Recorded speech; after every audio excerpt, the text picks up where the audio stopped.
Hello friends, नमस्कार। आज हम लोग इस वीडियो में देखेंगे बिहार पुलिस एग्ज़ाम का प्रैक्टिस सेट देखेंगे फ्रेंड्स। प्रैक्टिस सेट देखेंगे, ठीक है। आपको यूट्यूब चैनल पर सबसे ऑथेंटिक्स आपको यहीं प्रैक्टिस सेट मिलेगा। आप लोग हमारे चैनल से जुड़ जाइए फ्रेंड्स। इसी प्रैक्टिस सेट के माध्यम से जीके, जीएस और 5 क्वेश्चन जो करंट अफेयर्स का पूछा जाता है उसका भी, और कुछ स्टैटिक के क्वेश्चन भी आते हैं, उन्हें भी सम्मिलित करके ये प्रैक्टिस सेट बनाया गया है। और हम लोग जहाँ तैयारी हम किए थे फ्रेंड्स, वहाँ के भी क्वेश्चन सेट, वहाँ से भी क्वेश्चन को लिया गया है, इंक्लूड वहाँ के भी क्वेश्चन को किया गया है। तो आज हम लोग नंबर 1 प्रैक्टिस सेट को शुरू करते हैं। इस प्रकार फ्रेंड्स हम 1 से 60 टोटल 60 प्रैक्टिस सेट चलाएंगे। इसी 1 से 60 प्रैक्टिस सेट में बहुत सारा क्वेश्चन मैच कर जाएगा आपका एग्जाम में फ्रेंड्स। देखिए, कोई भी एग्जाम, बड़े से बड़े या छोटे से छोटे एग्जाम रहे, उसमें फ्रेंड्स इस बात को आप ध्यान में रख लीजिएगा, 30% क्वेश्चन प्रीवियस ईयर का होता है। किसका होता है 30% योगदान? तो प्रीवियस ईयर का, जो पिछले एग्जाम में पूछा गया है। तो उन सब भी क्वेश्चन इनमें इंक्लूड है। तो आइए हम लोग क्वेश्चन नंबर 1 से स्टार्ट करते हैं। 1 से 60 तक प्रैक्टिस सेट चलेगा। इसी में आपका 60 नंबर का जीके, जीएस आसानी से सोल्व हो जाएगा, ठीक है फ्रेंड्स। तो चलिए शुरू करते हैं। कह रहा है क्वेश्चन नंबर 1, बोगाजकोई अभिलेख में निम्नलिखित में से किस देवता का नाम उल्लेख है? फ्रेंड्स, एक बोगाजकोई एक अभिलेख है, ठीक है। इसमें इस अभिलेख में वरुण, नातस्य, इंद्र और एक देवता और का नाम याद रखना है, मित्र। इन 4 देवताओं का वर्णन मिलता है बोगाजकोई में। देखिए, आपका और क्वेश्चन हल होते जाएगा, इसलिए फ्रेंड्स क्लास को ध्यान से और अच्छे से सुनिए। कह रहा है बोगाजकोई अभिलेख में वरुण, नातस्य, इंद्र और मित्र, इन 4 देवताओं का ही वर्णन बोगाजकोई अभिलेख में मिलता है। तो किसका नहीं वर्णन मिलता है? तो अग्नि का नहीं मिलता है। तो इस प्रकार ऑप्शन नंबर 1 करेक्ट हो जाएगा। फिर दूसरा कह रहा है, युद्ध भूमि में बड़ी संख्या में सैनिकों के मारे जाने के बाद किस भारतीय गण अथवा राज्य की स्त्रियों ने सिकंदर के विरुद्ध शस्त्र धारण किया था? तो अशोक राज्य की स्त्रियों ने, किस राज्य की फ्रेंड्स? तो अशोक राज्य की स्त्रियों ने सिकंदर के विरुद्ध शस्त्र उठाए थे, ठीक है। तो चलिए हम लोग चलते हैं अगले क्वेश्चन की ओर। देखिए फ्रेंड, क्वेश्चन थोड़ा टफ लग रहा होगा, क्योंकि इजी क्वेश्चन लाने से कोई फ़ायदा नहीं है। जो एग्जाम में पूछा जाता है वैसे सब क्वेश्चन को सिलेक्ट किया गया है, या हम जहाँ तैयारी किए थे वहाँ के सर भी अच्छे क्वेश्चन को सेट करते हैं, ठीक है। वहाँ से बहुत विद्यार्थी निकलते हैं। देखिए अब अगला क्वेश्चन कर रहा है, गौतम बुद्ध के द्वारा किसके माध्यम से दुख निरोध का उपाय बताया गया है? क्वेश्चन को ध्यान से पढ़िए। गौतम बुद्ध के द्वारा किसके माध्यम से दुख निरोध का उपाय बताया गया है? तो फ्रेंड्स 4 आर्य सत्य से, किससे? 4 आर्य सत्य से दुख निरोध का उपाय बताया गया है। फिर अगला क्वेश्चन है, निम्नलिखित में से अशोक के किस अभिलेख का विषय प्रशासनिक नहीं था? फ्रेंड्स देखिए, अशोक का अभिलेख, रानी का अभिलेख भी अशोक का अभिलेख है, मानसेहरा अभिलेख भी अशोक का है, और इलाहाबाद स्तंभ भी अशोक का ही है। ये तीनों अभिलेख अशोक का है। कहिए तो रोमनदेही अभिलेख भी राजा अशोक का था, लेकिन रोमनदेही अभिलेख एक ऐसा अभिलेख था जिसका विषय प्रशासनिक नहीं था। तो इस प्रकार ऑप्शन नंबर 1 करेक्ट हो जाएगा फ्रेंड्स। चलिए अगले क्वेश्चन की ओर बढ़ते हैं। देखिए अगला क्वेश्चन क्या कह रहा है फ्रेंड्स। देखिए कह रहा है, गुप्त काल में महाबलाधिकृत होता था। तो महाबलाधिकृत सेनापति होते थे। कौन होते थे महाबलाधिकृत? तो महाबलाधिकृत सेनापति होते थे, ठीक है। तो फ्रेंड्स अब हम लोग आगे बढ़ते हैं। कह रहा है, निम्नलिखित में से किस साहित्य की रचना शाहजहां के समय नहीं हुई थी? ये शाहजहां कौन थे? तो ये मुगल वंश के शासक थे। कौन थे? शाहजहां, ठीक है। शाहजहां के समय बादशाहनामा और पादशाहनामा, इन दोनों साहित्य की रचना की गई थी। किन दो साहित्य की रचना मुगल बादशाह शाहजहां के समय हुई थी? बादशाह और पादशाह नामक साहित्य की रचना शाहजहां के शासनकाल में हुई थी, लेकिन फतवात आलमगीरी का रचना इनके समय नहीं हुई थी। तो इस प्रकार ऑप्शन नंबर 1 करेक्ट हो जाएगा। फ्रेंड्स आपको क्वेश्चन थोड़ा टफ लग रहा होगा, क्योंकि ऐसा ही होता है एग्जाम में पूछे जाने वाला प्रश्न। 1 से 60 तक हम लोग फ्रेंड्स चलाएंगे प्रैक्टिस सेट, 60 से एक भी ज़्यादा नहीं होगा, ठीक है। इसमें जीके, जीएस, स्टैटिक और थोड़ा बहुत करंट भी शामिल है, क्योंकि 5 से 4, 5, 6 इन सब क्वेश्चन से करंट अफेयर्स भी इतना संख्या में पूछ दिया जाता है, इसीलिए हम लोग करंट को भी शामिल किए हैं, ठीक है। तो देखिए अगला क्वेश्चन क्या कह रहा है सल्तनत कालीन शासक का उपनाम क्या था। सल्तनत कालीन उपनाम जौना खान। कह रहा है एक सल्तनत कालीन शासक उपनाम जौना खान किसका था। तो MBT अर्थात मोहब्बत बिन तुगलक का नाम उपनाम जौना खान है। फ्रेंड्स ये देखिए बिहार पुलिस का ये भी आई क्वेश्चन है, ठीक है। वो जौना खान किसका उपनाम था। तो MBT का मोहब्बत बिन तुगलक का, ठीक है। मोहब्बत बिन तुगलक का उपनाम जौना खान है, ठीक है। फिर अगला कह रहा है कि दुराई की संधि का संबंध किससे है। तो दुराई की संधि का संबंध फ्रेंड्स मराठा साम्राज्य से है। किस साम्राज्य से। तो मराठा साम्राज्य से। इस प्रकार ऑप्शन नंबर डी करेक्ट हो जाएगा। चलिए अगले क्वेश्चन की ओर चलते हैं। देखिए अगला क्वेश्चन क्या कह रहा है फ्रेंड्स। कह रहा है सेरेजेवा का युद्ध किनके बीच हुआ था। तो बिहार पुलिस का ये फेवरेट क्वेश्चन है, ठीक है फ्रेंड्स। सेरेजेवा का युद्ध किसके बीच हुआ था। तो ऑस्ट्रिया एवं पर्सा के बीच हुआ था। किसके बीच हुआ था फ्रेंड्स। ऑस्ट्रिया एवं पर्सा के बीच। किसके बीच। तो ऑस्ट्रिया एवं पर्सा के बीच हुआ था, ठीक है। तो फिर देखते हैं अब अगला क्वेश्चन क्या कह रहा है। कह रहा है दुबला हाली प्रथा का संबंध किससे है। किस प्रथा का। तो दुबला हाली प्रथा का संबंध पूछ रहा है किससे। तो दुबला हाली प्रथा का संबंध बंधुआ मजदूर से है। क्या है। बंधुआ मजदूरी से दुबला हाली प्रथा का संबंध है। तो चलिए हम लोग आगे क्वेश्चन की ओर बढ़ते हैं। देखिए अगला क्वेश्चन क्या कह रहा है फ्रेंड्स। थोड़ा सा जूम कर लेते हैं कि आपको 2 क्वेश्चन स्क्रीन पर दिख जाए। देखिए अगला क्वेश्चन क्या कह रहा है फ्रेंड्स। 11वां नंबर क्वेश्चन क्या कह रहा है। कह रहा है निम्नलिखित में से किस आंदोलन का संबंध दलित सुधार से नहीं है। किस सुधार से। तो दलित सुधार से नहीं है। तो फ्रेंड्स सत्यशोधक समाज आंदोलन जो चलाया गया था, सत्यशोधक समाज आंदोलन वो दलितों को लेकर था, दलितों के हित में था। और बायकौन सत्याग्रह भी दलितों के हित में चलाया गया था, दलितों को लेकर भी चलाया गया था। और आत्मसम्मान आंदोलन भी दलितों के हित के लिए चलाया गया था। इस प्रकार ऑप्शन नंबर डी मेरा करेक्ट हो जाएगा। कह रहा है संबंध नहीं है, सुधार से संबंध नहीं है। तो तारकेश्वर आंदोलन का संबंध दलित सुधार से नहीं है, ठीक है। इस प्रकार ऑप्शन नंबर डी करेक्ट हो जाएगा। फिर अगला क्वेश्चन कह रहा है निम्नलिखित में से किस विकल्प का संबंध लॉर्ड चेम्सफोर्ड से नहीं है। किससे। लॉर्ड चेम्सफोर्ड से संबंध नहीं है। तो फ्रेंड्स हम ज़्यादा डिटेल्स में ही जानना चाहते हैं, क्योंकि वीडियो लंबा हो जाएगा और क्लास भी ज़्यादा बोलने के बाद बोरिंग हो जाता है, इसीलिए हम काम की बात करते हैं।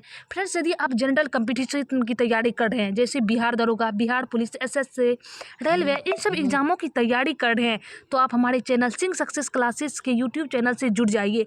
उस पर लेक्चर के साथ साथ उस चैप्टर का फुल ऑब्जेक्टिव वीडियो भी मिलता है हमारे चैनल पर। यदि आप लोग हमारे चैनल पर पहली बार आए हैं तो हमारे चैनल को सब्सक्राइब कर लीजिएगा, क्योंकि आपके कंपटीशन के क्षेत्र में यह चैनल बहुत बड़ा योगदान देगा आपके जीवन में, ठीक है फ्रेंड्स। कह रहा है कि विकल्प निम्न में से किस विकल्प का संबंध लॉर्ड चेम्सफोर्ड से नहीं है। तो आगे हम लोग क्लास में पढ़ेंगे लॉर्ड चेम्सफोर्ड सब क्या है, ठीक है। इनके बारे में बताएंगे। प्राचीन, मध्यकालीन, आधुनिक। लॉर्ड चेम्सफोर्ड का नाम आधुनिक भारत में आप लोग सुनेंगे, ठीक है। देखिए क्या कह रहा है लॉर्ड चेम्सफोर्ड से नहीं है। तो लॉर्ड चेम्सफोर्ड है प्रांतों में द्वैध शासन का प्रारंभ। देखिए प्रांत में जो द्वैध शासन लागू हुआ था उसमें लॉर्ड चेम्सफोर्ड का सहयोग रहा है, ठीक है फ्रेंड्स। और असहयोग आंदोलन की जो शुरुआत हुई थी उसमें भी लॉर्ड चेम्सफोर्ड उस समय मौजूद थे। लेकिन केरल में जो मोपला विद्रोह हुआ था उससे इनका संबंध बिल्कुल भी नहीं है। तो इस प्रकार ऑप्शन नंबर बी करेक्ट हो जाएगा। देखिए अगला क्वेश्चन क्या कह रहा है फ्रेंड्स। देखिए थोड़ा सा जूम करते हैं कि आपको अच्छे से देखिए। देखिए अगला क्वेश्चन क्या कह रहा है निम्नलिखित में से कौन सा विकल्प सत्य है। सत्य को हमें ढूंढना है। देखिए बंग दर्शन दादा भाई नौरोजी, तो बिल्कुल नहीं, बंग दर्शन के लेखक दादा भाई नौरोजी नहीं है। अर्थात बंग दर्शन दादा भाई नौरोजी के द्वारा प्रकाशित समाचार पत्र नहीं है। और वीर राघवाचारी के द्वारा स्वदेश मित्रम ये भी नहीं है। और गिरीश चंद्र घोष ये भी इनका समाचार पत्र नहीं है। मात्र एक ऑप्शन सही है हमारा, ऑप्शन नंबर 1। स्वयं प्रकाश जो समाचार पत्र है उसके संपादक द्वारकानाथ विद्याभूषण है। कौन है समाचार पत्र स्वयं प्रकाश के संस्थापक? तो द्वारकानाथ विद्याभूषण है। ठीक है, इस बात को आपको याद रखना है। फिर कह रहा है कांग्रेस के किस अधिवेशन के दौरान कांग्रेस में दूसरी बार विभाजन हुआ? तो फ्रेंड्स कांग्रेस के 1918 के विशेष अधिवेशन बम्बई में हुआ था। उस समय ही दूसरी बार फूट हुआ था। कांग्रेस में दूसरी बार विभाजन कब हुआ था? तो 1918 में कांग्रेस के 1918 के अधिवेशन में। ये 1918 का जो विशेष अधिवेशन हुआ था वो विशेष अधिवेशन बम्बई में हुआ था। और किसकी अध्यक्षता में हुआ था? तो हसन इमाम। किसकी अध्यक्षता में? हसन इमाम की अध्यक्षता में हुआ था। ठीक है, 1918 का विशेष अधिवेशन बम्बई में। और इसी में कांग्रेस में दूसरी बार फूट पड़ा था। ठीक है, 1918 के विशेष अधिवेशन में। देखिए अगला क्वेश्चन क्या कह रहा है फ्रेंड्स, थोड़ा सा जूम करते हैं कि आपको चारों ऑप्शन दिखे। देखिए अगला क्वेश्चन कर रहा है स्वतंत्रता आंदोलन के दौरान शाही नौसेना विद्रोही, जो स्वतंत्रता आंदोलन के दौरान शाही नौसेना विद्रोही हुई थी 18 से 23 फरवरी 1946 तक शाही नौसेना विद्रोही चला था। ठीक है, को आत्मसमर्पण का सलाह किस भारतीय राजनेता द्वारा दिया गया था? तो ये जो आत्मसमर्पण की सलाह फ्रेंड्स जो दिया गया था वो मोहम्मद अली जिन्ना और सरदार पटेल इन दोनों महापुरुषों के द्वारा दिया गया था आत्मसमर्पण की सलाह। तो इस प्रकार ऑप्शन नंबर डी करेक्ट हो जाएगा, ए और सी। फिर अगला क्वेश्चन करा है निम्नलिखित में से किस अधिनियम के तहत केंद्रीय विधान परिषद में सरकारी सदस्यों के बहुमत की व्यवस्था रखी गई? तो प्रांतीय विधानसभा में गैर सरकारी बहुमत की व्यवस्था किया गया। तो फ्रेंड्स इस प्रकार समझ लीजिए, कह रहा है निम्नलिखित में से किस अधिनियम के तहत केंद्रीय विधानसभा में सरकारी बहुमत की व्यवस्था वही प्रांतीय विधानसभा में गैर सरकारी सदस्यों द्वारा बहुमत किया गया। तो मार्लो मिंटो सुधार किसके तहत? तो मार्लो मिंटो सुधार 1909 के तहत। फ्रेंड्स इस बात को आप ध्यान में रखिए, ये बिहार दरोगा का पूछा हुआ क्वेश्चन है। ठीक है, देखिए मार्लो मिंटो सुधार 1909 के तहत जो है ना केंद्रीय विधानसभा में सरकारी बहुमत की व्यवस्था की गई, वही प्रांतीय विधानसभा में गैर सरकारी सदस्यों की बहुमत की व्यवस्था की गई। ठीक है, तो चलिए हम लोग चलते हैं अगले क्वेश्चन की ओर। देखिए अगला क्वेश्चन क्या कह रहा है फ्रेंड्स, देखिए कह रहा है मंत्रिमंडल प्रणाली किस देश के संविधान से ग्रहण किया गया है? ये पॉलिटी का क्वेश्चन है। मंत्रिमंडलीय प्रणाली किस देश से लिया गया है? तो मंत्रिमंडलीय प्रणाली ब्रिटेन से लिया गया है। कहाँ से लिया गया है मंत्रिमंडलीय प्रणाली? तो ब्रिटेन से लिया गया है। कह रहा है निम्नलिखित में कौन सा संघात्मक शासन प्रणाली के लक्षण नहीं है?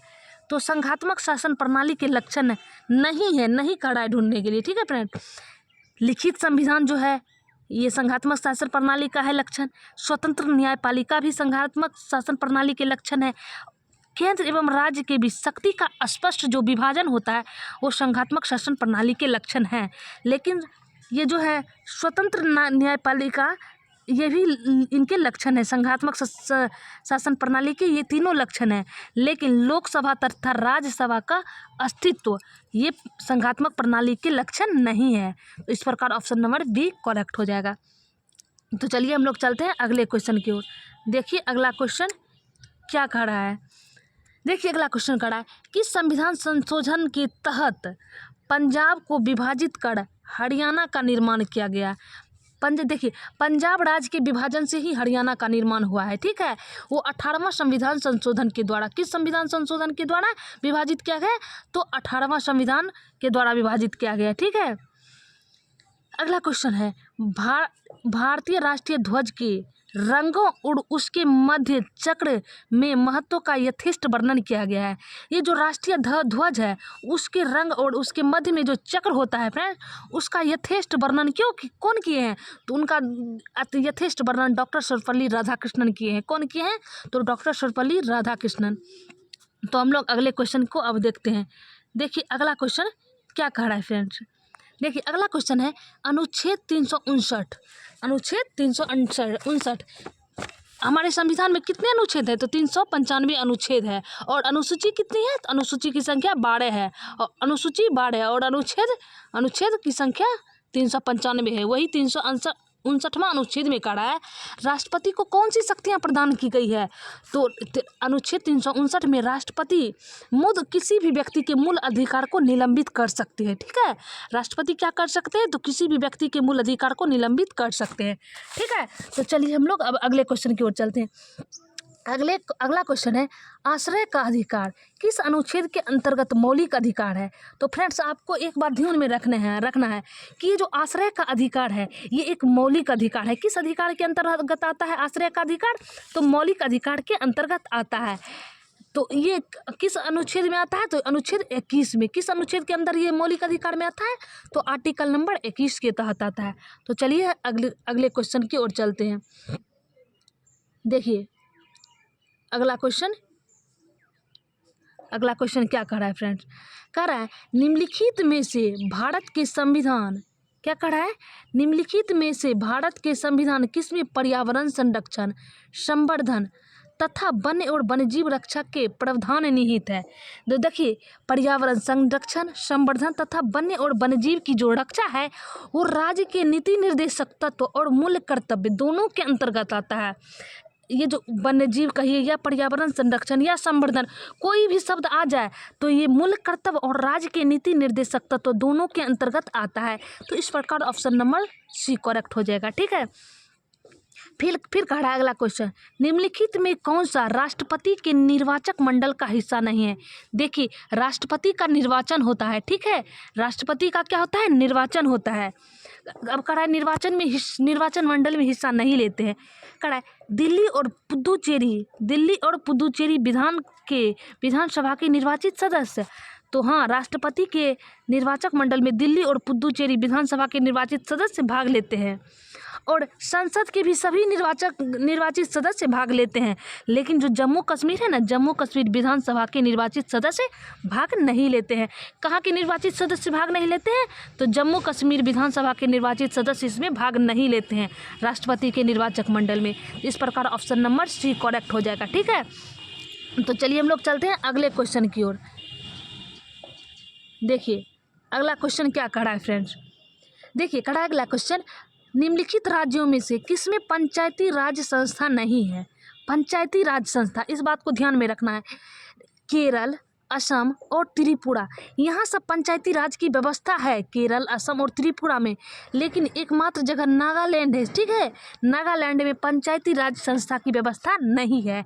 कहाँ नहीं है? तो नागालैंड में। ठीक है, फिर अगला क्वेश्चन कह रहा है, देखिए फ्रेंड लोक प्रतिनिधित्व अधिनियम 1951 में क्या प्रावधान है? लोक प्रतिनिधि अधिनियम जो है वो 1951 में जारी किया गया था। कब जारी किया गया था? तो 1951 में। इसमें किसकी प्रावधान की चर्चा है? तो राजनीतिक दलों के पंजीकरण से संबंधित है। किससे? तो राजनीतिक दल के पंजीकरण से संबंधित है। इस प्रकार ऑप्शन नंबर डी करेक्ट हो जाएगा। चलिए अगले क्वेश्चन को हम लोग देखते हैं। देखिए अगला क्वेश्चन क्या कह रहा है फ्रेंड्स? कह रहा है बिहार लोक सेवा आयोग। क्या कह रहा है? बिहार लोक सेवा आयोग अपने कार्यों का प्रतिवेदन किसके सामने प्रस्तुत करते हैं? यह प्रस्तुत करते हैं ये जो बिहार लोक सेवा आयोग, वही बीपीएससी है, समझे, बीपीएससी। बिहार लोक सेवा आयोग अपने कार्यों का प्रतिवेदन राज्यपाल के समक्ष करते हैं। ठीक है, किसके समक्ष? राज्यपाल के समक्ष करते हैं। फिर अगला क्वेश्चन है राष्ट्रीय मानवाधिकार आयोग के अध्यक्ष एवं सदस्यों की नियुक्ति के लिए गठित समिति में निम्नलिखित में से कौन सा शामिल नहीं है? तो शामिल नहीं है हम पूछ रहा है। ठीक है, राष्ट्रीय मानवाधिकार आयोग के अध्यक्ष एवं सदस्यों की नियुक्ति, बस इतना ही आपको पढ़ना है। राष्ट्रीय मानव अधिकार आयोग के अध्यक्ष एवं सदस्य की नियुक्ति में राज्यसभा के सभापति भाग नहीं लेते हैं। ठीक है, राज्यसभा के सभापति भाग नहीं लेते हैं। इस प्रकार आपको इस क्वेश्चन को ध्यान में रखना है। तो ऑप्शन नंबर ए करेक्ट हो जाएगा। अगला क्वेश्चन देखिए क्या है। अभी जीके का चल रहा है क्वेश्चन। बस आपको अंत में 5 से 7 question static plus current affairs का मिलेगा। ठीक है, देखिए अब क्या करा है निम्नलिखित में कौन सा विषय निम्नलिखित में कौन सा विषय राज्य सूची में नहीं है? किस सूची में? राज्य सूची। देखिए ये जो कृषि है ये राज्य सूची का विषय है, सिंचाई भी राज्य सूची का विषय है और जेल भी राज्य सूची का विषय है। लेकिन ये जो सुरक्षा है ये राज्य सूची का विषय नहीं है, ये केंद्र सूची का विषय है। ठीक है, ये किस सूची का विषय है? तो ये केंद्र सूची का विषय है। ठीक है फ्रेंड्स, फिर अगला क्वेश्चन कह रहा है निम्नलिखित में कौन सा पदाधिकारी महान्यवादी के समकक्ष पद धारण करता है? देखिए ये क्वेश्चन क्या कह रहा है, कह रहा है निम्नलिखित में कौन सा पदाधिकारी महान्यवादी, महान्यवादी को अंग्रेजी में अटर्नी जनरल कहते हैं। क्या कहते हैं? अटर्नी जनरल कहते हैं। तो कह रहा है अटर्नी जनरल या महान्यवादी के समकक्ष या उनके समांतर में कौन पद धारण कर सकते हैं? तो महान्यवादी अर्थात अटर्नी जनरल के समकक्ष कैबिनेट सचिव पद धारण करता है। कौन? तो कैबिनेट सचिव। ठीक है, तो चलिए हम लोग अगले क्वेश्चन की ओर बढ़ते हैं। ठीक है, तो देखिए अगला क्वेश्चन क्या कह रहा है फ्रेंड्स, कह रहा है अगाती हवाई अड्डा कहाँ स्थित है? किस हवाई अड्डा के बारे में पूछ रहा है? तो अगाती हवाई अड्डा। तो अगाती हवाई अड्डा को आपको ध्यान में रखना है, ये इंपॉर्टेंट है। ठीक है, अगाती हवाई अड्डा जो है लक्षद्वीप में है। कहाँ है स्थित? तो लक्षद्वीप में अगाती हवाई अड्डा स्थित है। फिर कह रहा है ब्रह्मपुत्रा नदी भारत में प्रवेश करती है। तो कह रहा है ब्रह्मपुत्रा नदी भारत में प्रवेश करती है, तो किधर से प्रवेश करती है? यांगयाप दर्रा के माध्यम से प्रवेश करती है। ब्रह्मपुत्रा नदी भारत में प्रवेश किस माध्यम से करती है? तो यांगयाप दर्रा के माध्यम से प्रवेश करती है। ठीक है फ्रेंड्स, कह रहा है राष्ट्रीय जलमार्ग संख्या 6 किस नदी पर है? राजमार्ग संख्या 6, राष्ट्रीय जलमार्ग संख्या 6, इसको ध्यान में रखना है। किस नदी पर? तो बड़ाक नदी पर स्थित है। किस नदी पर? तो बड़ाक नदी पर। अब चलते हैं हम लोग अगले क्वेश्चन की ओर। देखिए अगला क्वेश्चन क्या कह रहा है फ्रेंड्स, कह रहा है बालमुड़ी जलप्रपात। कौन सा जलप्रपात? बालमुड़ी जलप्रपात किस राज्य में स्थित है? तो बालमुड़ी जलप्रपात कर्नाटक राज्य में स्थित है। बालमुड़ी जलप्रपात किस राज्य में स्थित है? तो कर्नाटक राज्य में स्थित है। कह रहा है ग्रीष्म ऋतु में आने वाली फसलों वाली बौछार वर्षा से लाभान्वित राज्य कौन है? तो ग्रीष्म ऋतु से आने वाली फसलों वाली बौछार वर्षा से केरल राज्य लाभान्वित होते हैं। कौन से राज्य लाभान्वित होते हैं? तो केरल राज्य लाभान्वित होते हैं फ्रेंड्स। ठीक है, तो चलिए हम लोग चलते हैं अगले क्वेश्चन की ओर। देखिए अगला क्वेश्चन अब क्या कह रहा है। ठीक है, बड़ा क्वेश्चन है, थोड़ा इसी को जूम करते हैं। देखिए अगला क्वेश्चन का क्या कह रहा है, कह रहा है निम्नलिखित कथनों पर विचार कीजिए। ठीक है, कह रहा है जलोढ़ मृदा में पोटास एवं चूने की अधिकता होती है। तो हाँ, जो जलोढ़ मृदा होती है उसमें पोटास एवं चूने की अधिकता होती है और इसमें मृदा संस्तरण पाया जाता है या सॉइल प्रोफाइल नहीं पाया जाता है। तो हाँ, इसमें मृदा संस्तरण या सॉइल प्रोफाइल नहीं पाया जाता है, ये सही है। फिर दूसरा कह रहा है जलोढ़ मृदा को 4 भागों में वर्गीकृत किया गया है। तो हाँ, जलोढ़ मृदा को 4 भागों में वर्गीकृत किया गया है। इस प्रकार ऑप्शन नंबर सी करेक्ट हो जाएगा, 1 एवं 2 दोनों। देखिए अगला क्वेश्चन क्या कर रहा है, कह रहा है उष्णकटिबंधीय सदाबहार वनस्पतियों का घर किसे कहा जाता है? क्या कह रहा है? उष्णकटिबंधीय सदाबहार वनस्पतियों का घर अंडमान और निकोबार को कहा जाता है। किसको कहा जाता है? अंडमान और निकोबार को। कह रहा है मैक्रोनी कौन सी फसल की किस्म है? मैक्रोनी याद रखना है फ्रेंड्स, क्योंकि फसल की किस्म में बहुत सारे लोग मिस कर जाते हैं। मैक्रोनी कौन सी फसल की किस्म है? मैक्रोनी गेहूं की किस्म है। किसकी किस्म है मैक्रोनी? तो गेहूं की। कह रहा है भारत में पशु की गणना आयोजित होती है प्रत्येक अर्थात कितने वर्षों पर? ये जो भारत में पशु की गणना होती है वो प्रत्येक 5 वर्षों पर होती है। कितने वर्षों पर? तो प्रत्येक 5 वर्षों पर पशु की गणना की जाती है। देखिए अगला क्वेश्चन क्या है फ्रेंड्स, कह रहा है पश्मीना ऊन की प्राप्ति किससे होती है? तो पश्मीना ऊन की प्राप्ति आपको याद रखना है बकरी से होता है। किससे प्राप्त होता है पश्मीना ऊन की प्राप्ति? तो बकरी से होता है। तो बहुत सारे स्टूडेंट्स कंफ्यूज हो जाते हैं बकरी और भेड़ में, तो ध्यान रखना है पश्मीना ऊन की प्राप्ति बकरी से होता है। ठीक है, किससे होता है? बकरी से पश्मीना ऊन की प्राप्ति होता है। अगला कह रहा है ईगल नेस्ट वन्यजीव अभयारण्य अवस्थित है। कौन सा वन्यजीव अभयारण्य? तो ईगल नेस्ट वन्यजीव अभयारण्य अरुणाचल प्रदेश में। ठीक है, अरुणाचल प्रदेश में ईगल नेस्ट वन्यजीव अभयारण्य स्थित है। फिर अगला कह रहा है निम्नलिखित में कौन सी गर्म जलधारा प्रशांत महासागर की है? तो कौन सी गर्म जलधारा प्रशांत महासागर की गर्म जलधारा के बारे में पूछ रहा है। तो सुषमा की जलधारा प्रशांत महासागर की गर्म जलधारा है। ठीक है, तो चलिए हम लोग अगले क्वेश्चन की ओर बढ़ते हैं। देखिए अगला क्वेश्चन कह रहा है दस्ते ए काबीरा तथा दस्त ए लूट मरुस्थल है का नाम है। ठीक है, दस्ते ए काबीरा तथा दस्त ए लूट ये दोनों मरुस्थल है। कह रहा है मरुस्थल किस देश में है, तो नाम से ही आपको अजीब लग रहा होगा फ्रेंड्स, लग रहा है। तो ये कहाँ स्थित है, तो ईरान में है। कहाँ में, तो किस देश में है, तो ईरान देश में। ठीक है, फिर कह रहा है अगला क्वेश्चन सतकोशिया बाघ अभ्यारण्य किस राज्य में है, तो सतकोशिया वन्यजीव अभ्यारण्य ये ओडिशा में है। कहाँ अवस्थित है, किस राज्य में अवस्थित है, तो सतकोशिया बाघ अभ्यारण्य ओडिशा में स्थित है। ठीक है फ्रेंड्स, फिर देखिए अगला क्वेश्चन क्या कह रहा है, थोड़ा सा जूम करते हैं। ठीक है, देखिए अगला क्वेश्चन क्या कह रहा है पाखुलिया किस राज्य की नृत्य है, तो ये जो पाखुलिया लोक नृत्य है ये मिजोरम राज्य की है। कहाँ की है, तो ये मिजोरम राज्य की है। किस राज्य की है पाखुलिया नृत्य मिजोरम राज्य का है। ठीक है, फिर अगला क्वेश्चन कर रहा है विश्व मधुमेह दिवस किस तिथि को मनाया जाता है। ये जो विश्व मधुमेह दिवस है, जिस दिन बाल दिवस मनाया जाता है उसी दिन विश्व मधुमेह दिवस को भी मनाया जाता है। तो कब मनाया जाता है, बाल दिवस 14 नवंबर को, उसी प्रकार मधुमेह दिवस भी 14 नवंबर को ही मनाया जाता है। ठीक है, फिर अगला क्वेश्चन है, बस इस प्रैक्टिस सीट में टोटल 50 क्वेश्चन है।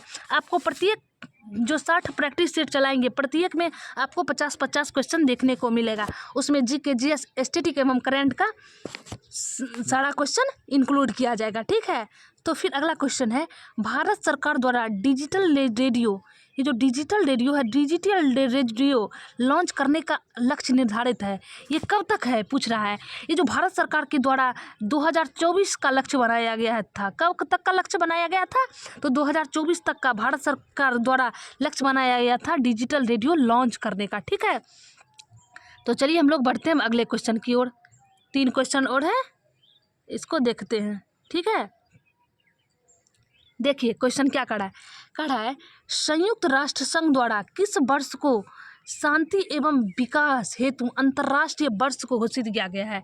देखिए कह रहा है संयुक्त राष्ट्र संघ द्वारा किस वर्ष को शांति एवं विकास हेतु अंतर्राष्ट्रीय वर्ष घोषित किया गया है, तो 2021 को घोषित किया गया है। किसको घोषित किया गया है, तो 2021 को घोषित किया गया है। ठीक है, फिर देखिए कह रहा है अगला क्वेश्चन कॉर्बिनॉल कप का संबंध किस खेल से है, तो कॉर्बिनॉल कप का संबंध टेबल टेनिस से है। किससे संबंधित है कॉर्बिनॉल कप का संबंध, टेबल टेनिस से है। किससे, टेबल टेनिस से।